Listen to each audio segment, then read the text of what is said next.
If anyone needed an explanation of why Iran is the enemy of civilization and the enemy and the danger to the entire world, you got it in the last 48 hours. In the last 48 hours, they fired a terror weapon on civilians, on children. There's a children's nursery here. There's an old person's home here. Civilians, families, they fire terror weapons on civilians. And often they use cluster bombs, which are forbidden by international law. The second thing that they did is that they fired on Jerusalem right next to the holy places. They sent ballistic missiles that could have destroyed the Church of the Holy Sepulchre, the Al-Aqsa Mosque, and the Western Wall. The three holiest sites to the three monotheistic religions, they don't care. They're firing on everyone. The third thing they did is they fired in intercontinental ballistic missiles 4,000 kilometers right into Diego Garcia, the American-British base. They can reach now with these ballistic missiles everywhere in Europe, almost everywhere in Europe. I've been warning that for years.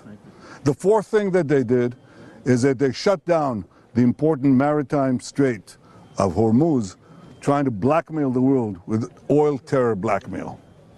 Four things that they're doing in 48 hours.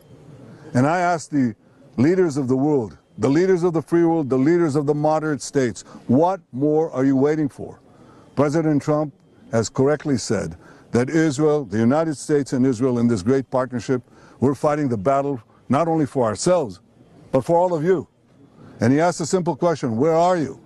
And it's time to heed President Trump's call, his leadership and his vision, not merely for our sake, but for your sake. So many of my friends and followers has been speaking bad about United States of America on their war against Iran. And I feel like, why are you people talking like this? As if America did a very bad thing by trying to bring Iran to be accountable. Yes, but now I want to see how I can be able to explain in light terms so that some people understand the genesis of this problem and why all these attacks. First and foremost, Iran has been a troubling nation, not from today, from time immemorial. The very first Iranian sanction was imposed by Jimmy Carter around 1979, November to be precise. That was during Iranian Revolution, when some radical Iranian students seized about 54 Americans and held them hostage for about 444 days. Yes, they held them for about 444 days and take possession of the American embassy in Tehran.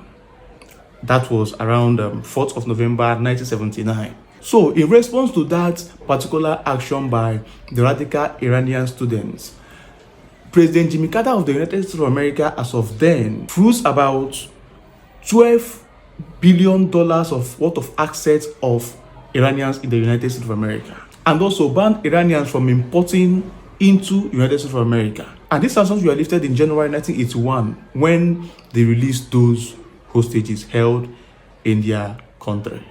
That's those United States of America citizens. So since then, it has been sanction upon sanction from the United States of America, from EU, from UN. Iran has been chopping sanction like egusi and soup. That's the simple truth, because they will always cause one problem or the other. Now, for the recent imposition of sanctions, but before then, I want you to understand that Iran is a very rich country. Yes, before all these sanctions start pouring on them, Iran is a very rich country. They are rich in natural resources. Just for you to know, Iran holds some of the world's largest oil and gas reserve in the whole world. Yes, the whole world. Like in both oil and gas, they are about top 4 to 5 in the whole world. So Iran is very rich in natural resources, and that is the truth.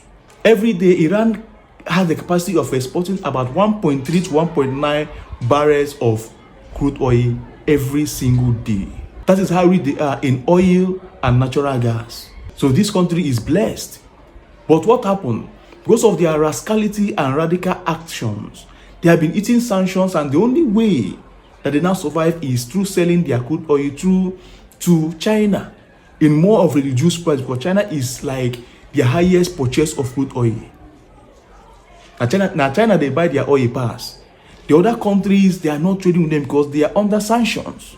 When you're under sanctions, you cannot be able to invest in other countries and make money from there. You cannot be able to sell your oil to other countries and make money. You will be limited in where you sell your oils to. So that is why it feels and it seems that Iran is poor now, because since these sanctions start trooping in on them, they start becoming inflicted by poverty, and inflation rose so significantly in Iran. Everybody in Iran is crying because of this sanction that is not helping them. And the leadership of Iran doesn't care, because they want to keep doing that which the world say you should not do, which we will talk about in this video. You understand? Now, what are the things? The world has come out and says Iran wants to develop a nuclear weapon. Yes, they are developing some ballistic missiles, including long-range and short-range ballistic missiles, and also cluster missiles.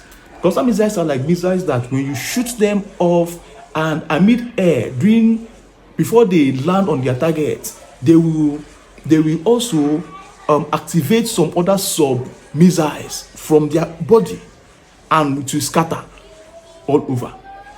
You understand? So it's not like a single missile, it's a missile that has sub-missiles on its own body. The world has condemned that type of missile production and banned it.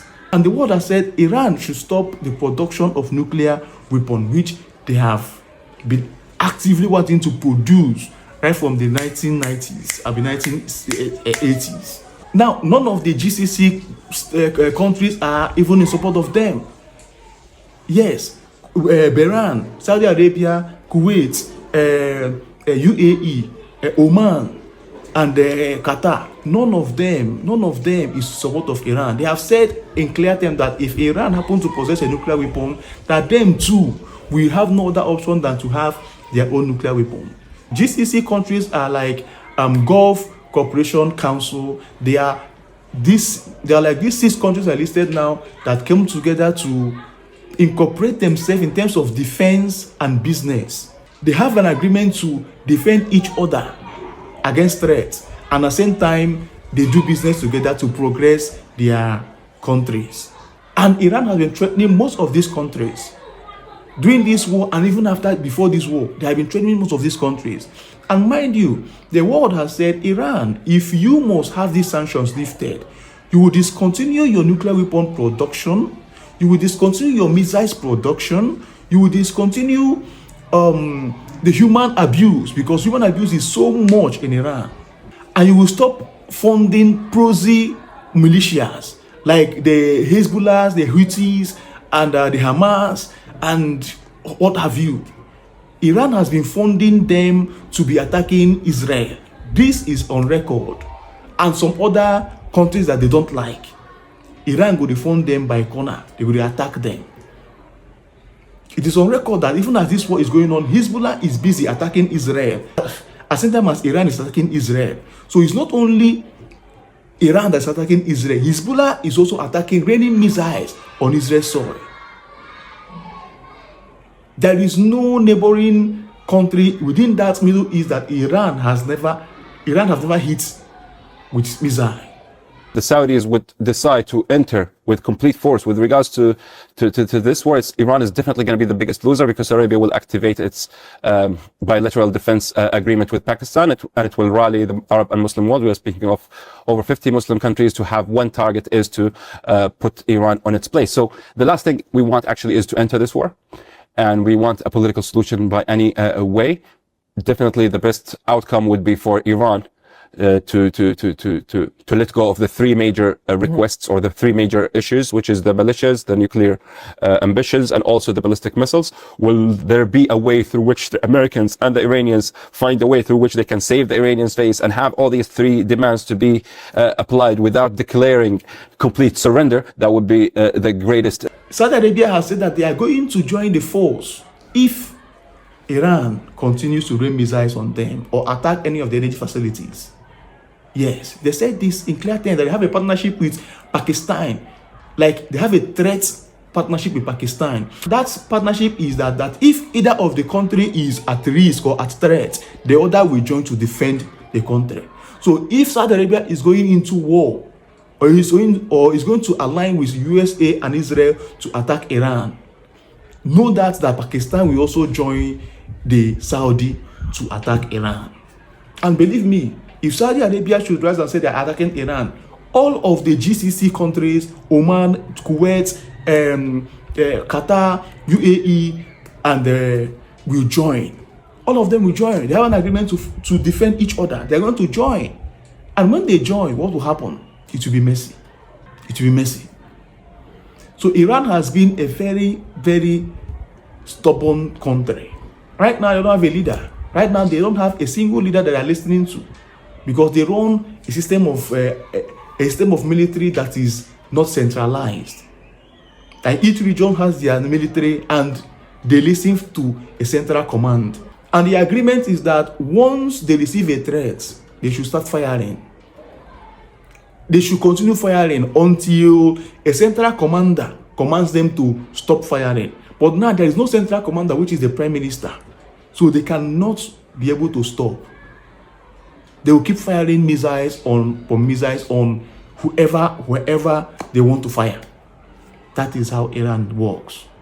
So as it stands now, so many countries are beginning to condemn their actions, and they are trying to see how they can be able to open the Strait of Hormuz so that oil vessels will be passing without obstruction. Because as it stands now, I think it's only India vessels that can pass through the Strait of Hormuz. Iran blocked that place and said nobody passes unless you say you should pass. So the only vessel that passes through is only Indian vessel. So any other vessel can never pass through that place. I think you should understand the reason why they are trying to prevent this particular nation from possessing some deadly warheads, so that they cannot be a threat not only to their Middle Easterners but to the rest of the world. Because the other day it was reported that Iran fired a missile right from Iran. It's a long-range missile that traveled about 4,200 kilometers far to Diego Garcia Island, an island where the UK and the United States has a base. It is a very important island for these two countries. Their military base is there. This particular Iran fired a missile to that particular island, and that island is very close to Europe. And if they can be able to fire a missile that will travel this far to that island, they can be able to fire a missile that can easily hit Germany, hit France, or hit Italy. Yes, because right now they are fighting to survive. They don't have anything to lose. They have nothing to lose. They have equally told the United States that if you try to attack our energy plants, that we are going to attack all the energy facilities in the Middle East, which you people possesses your military base, which are mostly the GCC countries. It's not ending anytime soon. A simple truth. And Iran is a stubborn country. They're not going to bow out anytime easily. Although USA is trying to deploy some ground troops and also Marines. I think they have deployed Marines already. About a quite number of Marines down to Iran. And after that, I heard that they're going to deploy some ground troops to make a grand entry inside Iran to start capturing most of their bases and most of their commanders, so that they can be able to cripple them and enforce a regime change. Because that is one thing the United States of America wants to achieve in Iran, a regime change, so that the sanctions will be lifted. The money of the people will be used to better the life of Iranians. Or more Iranians, they suffer. The high level of inflation there is on another level. If they give you their money, it is worthless. Because the people ruling don't care. If they sell a little oil they are selling, they don't even use it to better their country. They use it to stockpile missiles, use it to sponsor terrorism, use it to sponsor all sorts of criminalities within the region and all over the world. So understand this and know that the world, USA and Israel, is fighting to make sure that the world is at peace. Just like the Saudi Arabian man said. So that is it for now. I don't know what your thought is, but for me, this is the update for the war going on right now so far. So peace.